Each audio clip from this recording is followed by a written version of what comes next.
তাই আমি অমিত শাহ বাবুকে একটা প্রস্তাব দিতে পারি তোমার চ্যানেলের মাধ্যমে। অমিত শাহ বাবুকে একবার বলুন না, একবার অনুরোধ করুন না, বাংলার যখন এই বাংলার মাটিতে উনি পা রাখছেন, এই বাংলার ভোট ব্যাংকের জন্য উনি হাত পা জোর করছেন, এই বাংলার মানুষদের মাথায় যখন ধর্মীয় রাজনীতি ঢুকিয়ে দেওয়ার চেষ্টা করছেন, তাহলে একবার না হয় জোর গলায় জোর কণ্ঠে সেই জিনিসটা তো 2026 অব্দি অপেক্ষা করা উচিত না, তাই তো? একবার জোর গলায় জোর কণ্ঠে না হয় বলুন না, জয় বাংলা। বাবু সকলে শুধু বাংলায় আসে একটু উস্কানিমূলক রাজনীতি করার জন্য, সকলে একটু বাংলায় আসে কোনো এক মহিলাকে তার নামটা দিয়ে সম্মান দিয়ে তাকে টাকার জন্য নয়, দিদি ও দিদি বলার জন্য। মোদী বাবু এবং অমিত শাহ বাবু বাংলায় শুধুমাত্রই আসেন বাংলার ভোট ব্যাংকটা চুপসে গেছেন, এবং বিজেপির যে ভোট ব্যাংকটা সেই জিনিসটাও আস্তে আস্তে চুপসে যাচ্ছে। তো সমানভাবে আমি মনে করি তারা সত্যি অত্যন্ত ভালো বন্ধু, তাদের কিন্তু একটা হৃদয়ের মেলবন্ধন রয়েছে, তাদের বক্তব্যের মধ্যেও মেলবন্ধন রয়েছে, তাদের পাগলামির মধ্যেও মেলবন্ধন রয়েছে। আমরা দেখলাম নেতাজি ইন্দোর থেকে অমিত শাহের হুঙ্কার, দিদির সময় শেষ, কি বলবেন এই বিষয়ে? দেখুন, অমিত শাহ বাবু যেখানে থাকার কথা সেখানে থাকেন না। যখন আমরা প্রত্যেকেই অমিত শাহ বাবুকে এক্সপেক্ট করেছিলাম যে উনি আমাদেরকে উনি তো স্বরাষ্ট্রমন্ত্রী, উনি সেই সুরক্ষাটা আমাদেরকে দিতে পারবেন, তখন ওনাকে দেখা যায়নি। যখন আমাদের প্রিয়জন তাদের জীবন হারালেন, তার পরবর্তীতে আমরা কি দেখলাম, উনি রেড কার্পেটে সেখানে উপস্থিত হয়েছিলেন। অমিত শাহ বাবু বহুবার বহু কথাই বলেছেন, উনি বলেছিলেন 200 পার, 300 পার, 400 পার, 500 পার, অনেক কথাই উনি বলেছিলেন, জানেন তো। কিন্তু সেই কথা অনুসারে যতবার উনি ওই সংখ্যাটাকে বৃদ্ধি করেছিলেন, ততবারই কিন্তু আমরা দেখেছিলাম 2, 3, 4, 5 করে উনি ক্রমাগত নিচের দিকে চলে যাচ্ছে, মানে অর্থাৎ যে মূল সংখ্যাটা সেটা ক্রমাগত নিচের দিকে যাচ্ছিল, এবং সেই জিনিসটাই 2026-এ হতে চলেছে। আজকে অমিত শাহ বাবুর যে বক্তব্যের কথা তুমি বলছো, সেই বক্তব্যটা আমিও শুনছিলাম, আমার ফেসবুক ঘাটতে ঘাটতে চোখের সামনে পড়ে গেছিল, জানো তো। তো ওখানে আমি একটা জিনিস শুনলাম যে আমরা জয় জয়কার করব 2026-এর পরে। আমরা যারা প্রত্যেকে বাংলার হৃদয়ের যারা মানুষেরা রয়েছে, বাংলার মানুষেরা রয়েছে, তারা একটা জয় জয়কার জানে, সেটা হচ্ছে জয় বাংলার জয় জয়কার। যেই জিনিসটা কিন্তু অমিত শাহ বাবুর মুখ থেকে আমরা কেউই শুনতে পারলাম না, তাই তো? তো এইটা খুব আশ্চর্যের বিষয়, যেই অমিত শাহ বাবু বাংলার এসছে, সেই অমিত শাহ বাবুর মুখ থেকে কেন জয় বাংলা স্লোগান আমরা শুনতে পারলাম না? এই প্রশ্নটা শুধুমাত্র আমার, এই প্রশ্নটা আমি মনে করি তোমার চ্যানেলে যে কটা বাঙালি রয়েছে যারা সত্যি এই বাংলাকে ভালোবাসে, তারা প্রত্যেকে এই জিনিসটা তাদের মাথায় একবার হলেও এসছে। তাই আমি অমিত শাহ বাবুকে একটা প্রস্তাব দিতে পারি তোমার চ্যানেলের মাধ্যমে।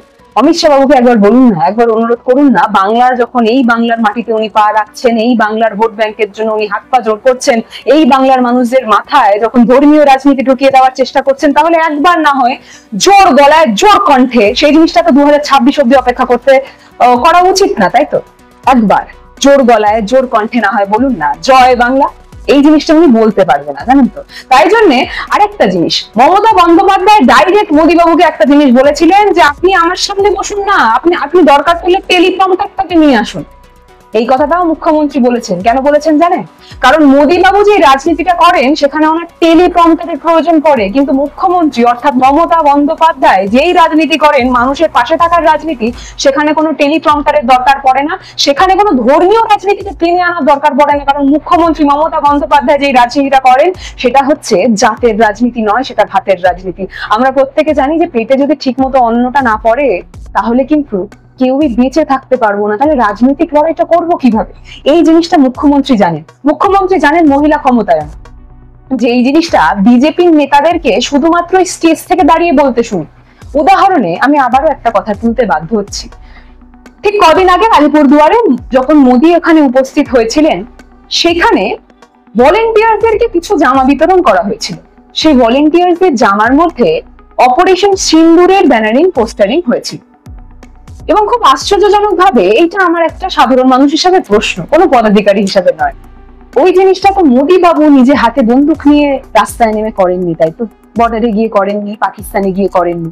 যে দুটো মানুষ করেছিল, অর্থাৎ একজনের নাম সুফিয়া কুরেশি আর একজনের নাম ভামিকা সিং, কেন সেই দুই বোনের নাম একবার উল্লেখ করা হলো না? মোদী বাবু বা তার দল যদি মহিলা ক্ষমতায়নে এতটাই বিশ্বাসী হয়, তাহলে কিভাবে যে সুফিয়া কুরেশি আমাদের জন্য, আমাদের ভারতবর্ষের জন্য জান প্রাণ দিয়ে লড়লেন, সেই সুফিয়া কুরেশিকে বলা হচ্ছে টেররিস্টদের বোন, এবং সেই জিনিসটা নিয়ে একবারও কোনো বিজেপির বড় নেতা সেখানে বলছে না যে না, ও যেটা করেছে সেটা ভুল করেছে? এইটা একটা বড় প্রশ্ন উঠে আসে। কারণ আমরা কদিন আগে মধ্যপ্রদেশ থেকে শুরু করে উত্তরপ্রদেশে কোনো একটা জায়গায় দেখছি রাস্তায় কোনো এক নোংরা দৃশ্য আমাদের চোখের সামনে উঠে আসছে। মনোহরলাল বাবু সম্ভবত ওনার নাম, একটা মহিলার সাথে এমন একটা দৃশ্য আমাদের সকলের চোখের সামনে উনি তুলে ধরলেন, যে দৃশ্যটা বাস্তবে রাস্তাঘাটের উপর আমরা অন্তত দেখতে চাই না। কিন্তু কি জানো তো, বাংলায় যখন তুমি রাস্তার দুপাশ দেখো তখন সেখানে বাংলার কালচার উঠে আসে, গ্রাফিটিজ উঠে আসে, খুব সুন্দর সুন্দর দৃশ্য। কোনো এক জায়গায় রবীন্দ্রনাথ ঠাকুর, কোনো এক জায়গায় সুভাষচন্দ্র বসু, কোনো এক জায়গায় ধরো বিশ্ব বাংলার ওই গ্লোবটা খুব সুন্দরভাবে আঁকা। এবং অবশ্যই আমাদের তাঁত শিল্প, আমাদের কালচার, আমাদের প্রত্যেকটা জিনিস, কৃষক, সেই সুন্দর গ্রাফিটিজ গুলো উঠে আসে। কিন্তু যখন মধ্যপ্রদেশে যাব, যখন উত্তরপ্রদেশে যাব, তখন কি শুনতে পাই? রাস্তার দুপাশে দেখতে পাই এরকম নোংরা চরিত্রহীন লোকজনদের কার্যকলাপ, এবং সেই জিনিসগুলোকে যেন আমাদেরকে মেনে নিতে লাগে। তার পাশাপাশি আরেকটা ঘটনা, বিজেপির অন্যতম আরেকজন নেতা তার বাড়িতেই নাকি তার অফিসে একটা মহিলাকে হেনস্থা করছেন, এই ঘটনা উঠে আসছে। এবং ঠিক সেই সময় মোদী বাবু, অমিত শাহ বাবু আমাদের বাংলায় এসে কি বলছেন? নারী সুরক্ষার কথা। এই গুলগপ্প না হয় আপনারা নিজেদের কাছেই রেখে দিন না। আমরা এই বাংলার নারীরা এই গুলগপ্প শুনতে চাই না, কারণ আমরা বাস্তবটা জানি। আমরা জানি যে কে কন্যাশ্রীটা হাত তুলে দিয়েছে, কে মহিলাদেরকে ক্ষমতায়ন দিয়েছে।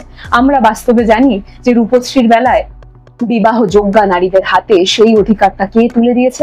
আমরা প্রত্যেকে জানি একটা মেয়ে যে হয়তো সাধারণ শিক্ষাটা গ্রহণ করতে পারছিল না, তাকে তার পরিবারকে কনভিন্স করে শিক্ষার দিকে নিয়ে যাওয়ার দিকে কে ঠেলে দিয়েছে, সেটা কিন্তু অবশ্যই একটাই নাম, সেটাও একজন মহিলা, মমতা বন্দ্যোপাধ্যায়। এবং হ্যাঁ, এই কারণেই হয়তো আমাদের মুখ্যমন্ত্রী মহিলা বলেই বিজেপি এতটা বাংলাকে অপছন্দ করে এবং বঞ্চনা স্বীকার করে রাখে। অমিত শাহ একেবারে সরাসরি বলছেন যে সাহস থাকলে হিংসা ছাড়া নির্বাচন করুন, মমতা ব্যানার্জির জামানত বাজেয়াপ্ত হবে। কি বলবেন? কেনই বা এত কথা শোনেন বলুন তো অমিত শাহ বাবু? অমিত শাহ বাবু যতবার যা যা কথা বলেছে, জিনিসটা কিন্তু ওনাদের বিপরীতেই ঘুরে গেছে। যতবারই এক একটা জিনিস নিয়ে মিথ্যাচার করেছে, কারা করেছে? এই অমিত শাহ বাবুর লোকজনরা। কারা করেছে? অমিত মালভিয়া। এই কোনো বিষয় নিয়ে কিন্তু আমরা অমিত শাহ বাবুকে কোনো কথা বলতেই শুনলাম না। খুব আশ্চর্যজনক নয় কি? কিন্তু কি জানেন তো, আশ্চর্যজনক নয়, কারণ আমি আবারও বলছি, যেদিন বিজেপি নিজেকে শৃঙ্খলাবদ্ধ করবে, যেদিন বিজেপি সুশিক্ষিত হয়ে উঠবে, যেদিন বিজেপি ধর্মকেন্দ্রিক রাজনীতি আর করবে না, সেদিন বিজেপি আর বিজেপি থাকবে না। অর্থাৎ কাক যেমন নগ্ন হয়ে ঘুরে বেড়ায় সব জায়গায়, কাককে তো আমরা নগ্ন দেখতেই অভ্যস্ত, বিজেপির অবস্থাটা ঠিক সেরকমই। বিজেপি ফেক প্রোপাগান্ডা করে, বিজেপি ধর্মকেন্দ্রিক রাজনীতি করে, বিজেপি নারীদেরকে টেনে নিচে নামানোর জন্য পূর্ণ প্রচেষ্টা করে, বিজেপি শুধুমাত্র গুলবাজি করে।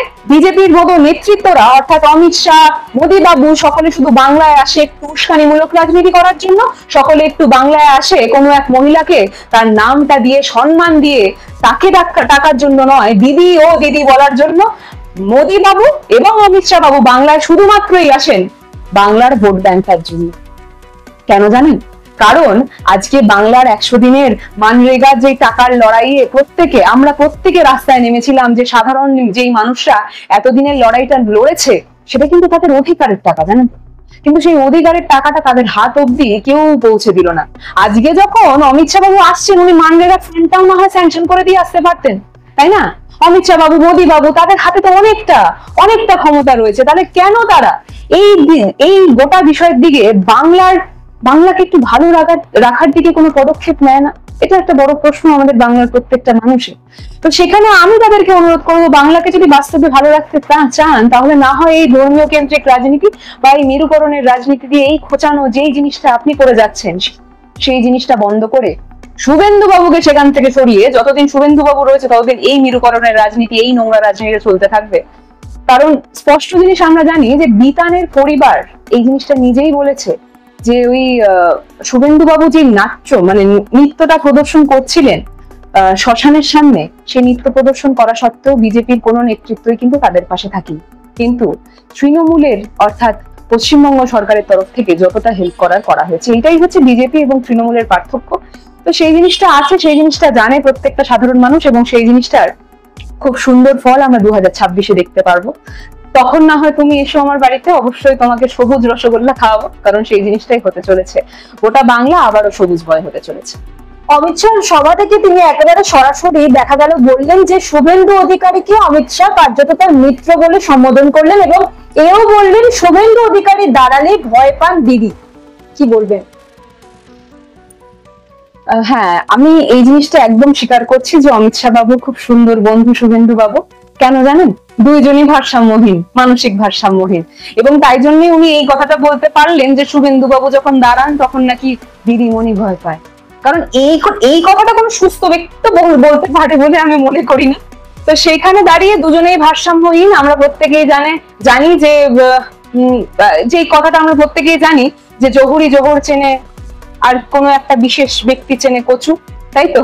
তো আমরা প্রত্যেকেই সেই গোটা বিষয়টা জানি। এবার এখানে জহুরি বা জহর তো কেউ নয়, তো সেখানে ওই বিশেষ ব্যক্তিটা হয়তো কেউ হতে পারে, তো সে কচুটাকে খুব ভালোভাবে চিনেছে আর কি। তো যাই হোক, এইটাকে আমি এক্সটেন্ড করতে চাই না। আমার ব্যক্তিগত জায়গা থেকে আমি নিজের যেটুকুনি মত ছিল সেটুকুনি আমি বললাম। আমি স্পষ্ট ভাষায় বলতে চাই যে সকলে কিন্তু একই গোয়ালেরই গরু। তো তাই জন্য একই গোয়ালে যখন দুটো গরু থাকে তখন আমরা প্রত্যেকেই জানি যে তারা ভালো বন্ধু হবে, এটাই অত্যন্ত স্বাভাবিক। এবং তাই জন্যই অমিত শাহ বাবু যতবার 200, 300, 400 পার বলেছে ততবার কিন্তু সেই জিনিসটা কমতে কমতে কমতে কমতে নিচের দিকে গেছে। ঠিক সমানভাবে শুভেন্দু বাবু যতবারই গলা ফাটিয়ে কোনো কিছু বাংলায় বুকে দাঁড়িয়ে বলেছেন ততবারই কিন্তু ওনার গলাটাও চুপসে গেছেন, এবং বিজেপির যে ভোট ব্যাংকটা সেই জিনিসটাও আস্তে আস্তে চুপসে যাচ্ছে। তো সমানভাবে আমি মনে করি তারা সত্যি অত্যন্ত ভালো বন্ধু। তাদের কিন্তু একটা হৃদয়ের মেলবন্ধন রয়েছে, তাদের বক্তব্যের মধ্যেও মেলবন্ধন রয়েছে, তাদের পাগলামির মধ্যেও মেলবন্ধন রয়েছে। বন্ধু তো বটে। ভাইপোকে মুখ্যমন্ত্রী বানাতে চান মমতা বন্দ্যোপাধ্যায়, এমনটাই কোট আনকোট ভাবে বললেন অমিত শাহ। কি বলবেন? না না, এই জিনিসটা হয়তো অমিত শাহর কোনো একটা মিসআন্ডারস্ট্যান্ডিং হয়েছে। কারণ আমরা মোদী বাবুর ভাইপোকে কোনোভাবেই মুখ্যমন্ত্রী বানাতে চাই না। অর্থাৎ ভাইপো বলতে তো তুমি জয় শাহের কথাই বলছো আশা করছি, তাই তো? কিন্তু কি জানো তো, এখানে যে ভাইপো ভাইপো বলে যে টন্টিটকারিটা কথা করা হচ্ছে, আমি মনে করি আমরা ভাইপো বলতে ওই যার ব্যাংক ব্যালেন্সটা 16,000 গুণ বেড়ে গেছিল, অর্থাৎ মোদী বাবুর ভাইপো, যাকে দেখে রেখেছেন মোদী বাবু, এবং অবশ্যই সেই অমিত শাহ বাবু যে এই কথাটা বলেছেন। তো তাদের যে নোংরা রাজনীতি, তাদের যে পারিবারিক জিনিসগুলোর মধ্যে আমি কোনো বক্তব্য রাখতে চাই না বাপু। কেন জানেন? কারণ আমরা যারা তৃণমূল করি, আমরা যারা মমতা বন্দ্যোপাধ্যায়কে দেখে রাজনীতি করি, আমরা জানি যে প্রত্যেকটা সুযোগ্য মানুষ কিন্তু সেই জায়গাটা পাবে। আমি আবারও বলতে চাই যে কাকে সিএম বসানো হবে, কে সিএম বসবে না, কে কতদিন থাকবে, কে কতদিন থাকবে না, সেইটা না হয় সেটা আমরা সময়ের উপর ছেড়ে দিই। সেই জিনিসটা যদি সর্বসুন্দরভাবে কেউ জবাব দিতে পারে, আমি মনে করি সেটা সময়। এবং সেই জিনিসটা সময়ের থেকে সময় কিন্তু আরেকটা জিনিস আমাদের সকলের চোখের সামনে এনে দেবে, সেটা হচ্ছে মানুষের যোগ্যতা। আমি বাস্তবে মনে করি যে তৃণমূল কংগ্রেস যোগ্য মানুষকে যোগ্য জায়গায় বসাতে জানে। আর কে যোগ্য এবং কে মানুষ সেই জায়গায় বসবে, সেই জিনিসটা না হয় আমাদের যিনি সর্বশ্রেষ্ঠ মানুষ রয়েছেন সেই মানুষের উপরই ছেড়ে দেওয়া হোক। কে সর্বশ্রেষ্ঠ পদে রয়েছেন সেই জিনিসটা তো আমার আলাদা করে বলার কোনো জায়গা আসে না। যেই মানুষটার পিছনে মোদী বাবু এবং অমিত শাহ বাবু দিদি দিদি বলে লাগেন, সেই মানুষটাই কিন্তু আমাদের মাথার ছাদ হয়ে সেই জায়গায় রয়েছে। আমার মাথার ছাদ জানে যে কোন ঝড় ঝাপটাকে কিভাবে টেলে দিতে লাগে, কিভাবে সরিয়ে দিতে লাগে, জানো তো? তো তাই জন্য এই বিষয়ে আমি আলাদা করে কোনো বক্তব্য রাখতে চাই না।